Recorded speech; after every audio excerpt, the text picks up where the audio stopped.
वर्ण, अर्थ, नाम के समूह का प्रवर्धन करने वाली, रसों और छंदों को प्रवर्धित करने वाली,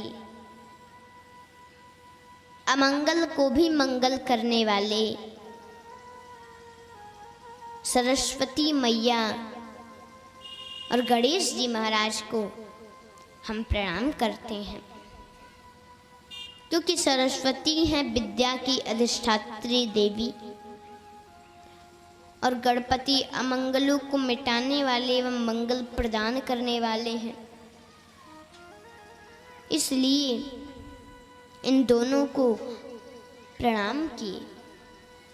फिर दूसरे श्लोक में तुलसीदास जी कहते हैं कि भवानी शंकरौ वंदे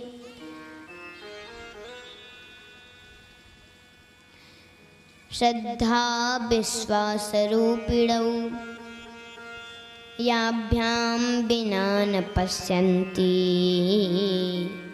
सिद्धाः स्वान्तस्तमीश्वरम्।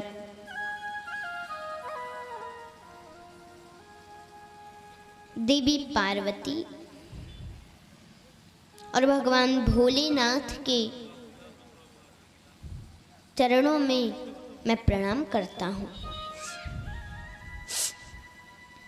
क्योंकि शिव जी हैं विश्वास और मैया पार्वती हैं श्रद्धा।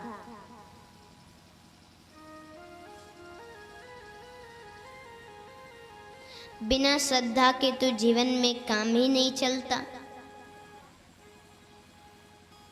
अच्छा, यदि आप लोगों की श्रद्धा हम में न होती तो आप हमें क्यों बुलवाते कथा करने के लिए? अगर आप लोगों की श्रद्धा नहीं होती तो आप रुद्र महायज्ञ क्यों करवाते?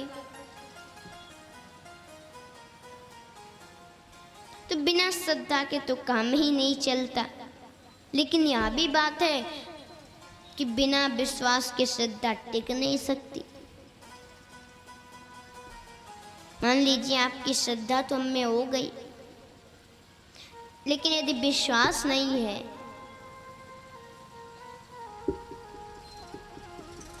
तो काम नहीं चल सकता, आपकी श्रद्धा टिक नहीं सकती। अगर आपको हम पर विश्वास नहीं है तो आपकी श्रद्धा हम में नहीं रहेगी। इसलिए बिना विश्वास के श्रद्धा टिक नहीं सकती। अब काम तो तभी ठीक है कि जब श्रद्धा और विश्वास दोनों एक साथ रहे, क्योंकि जिस श्रद्धा में विश्वास नहीं रहता उस श्रद्धा को जलना पड़ता है। जैसे माँ सती, उनको राजा दक्ष के यज्ञ में जाके जलना पड़ा,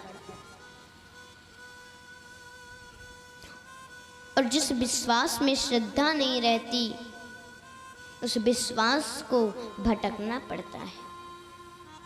जैसे माँ सती के वियोग में भगवान शिव भटक रहे थे, तो सही तो तभी है कि जब श्रद्धा और विश्वास दोनों एक साथ रहे। बिना श्रद्धा के, बिना विश्वास के तो बड़े बड़े सिद्ध मुनि, ऋषि, महात्मा लोग भी अपने हृदय में विराजमान ईश्वर का दर्शन नहीं कर पाते।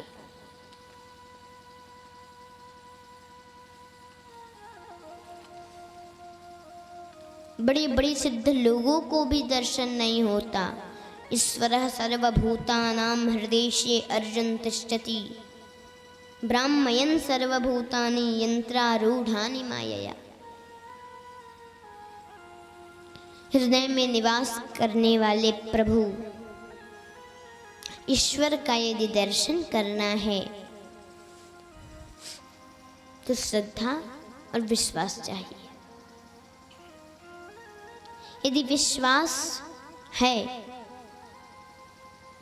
तुम्हें हर जगह भगवान दिखेंगे। और यदि विश्वास नहीं है,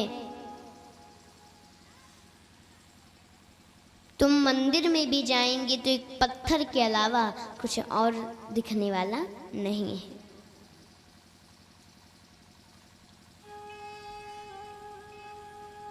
इसलिए विश्वास तो चाहिए, क्योंकि द्रौपदी का जब वस्त्र हरण हो रहा था, भरी सभा में दुर्योधन की आज्ञा से दुष्ट दुशासन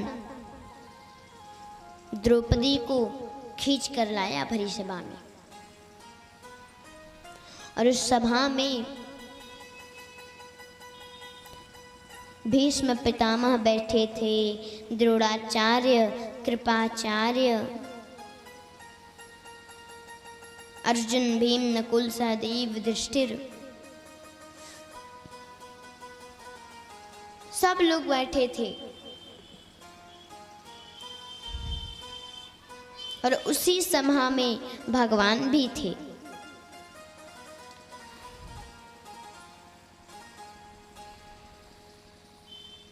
लेकिन भगवान भी ये अपेक्षा जरूर रखते हैं कि जीव हमसे रक्षा मांगे, जीव हमको विश्वास सहित पुकारे।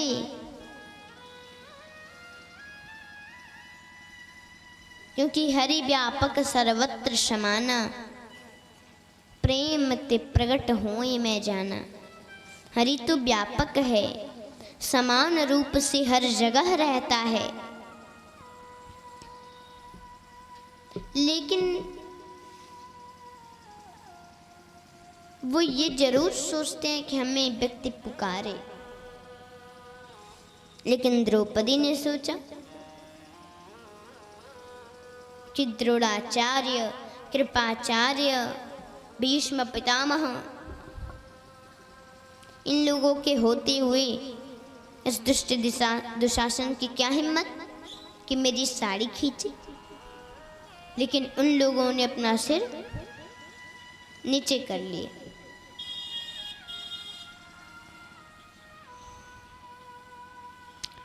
फिर सोची कि क्या हो गया, अभी मेरे 5 पति हैं, वो मेरी रक्षा करेंगे। लेकिन वो तो जुआ में हार गए थे, उन लोगों ने भी सिर नीचे कर लिया। फिर बोली कि मैं क्षत्रिय हूं,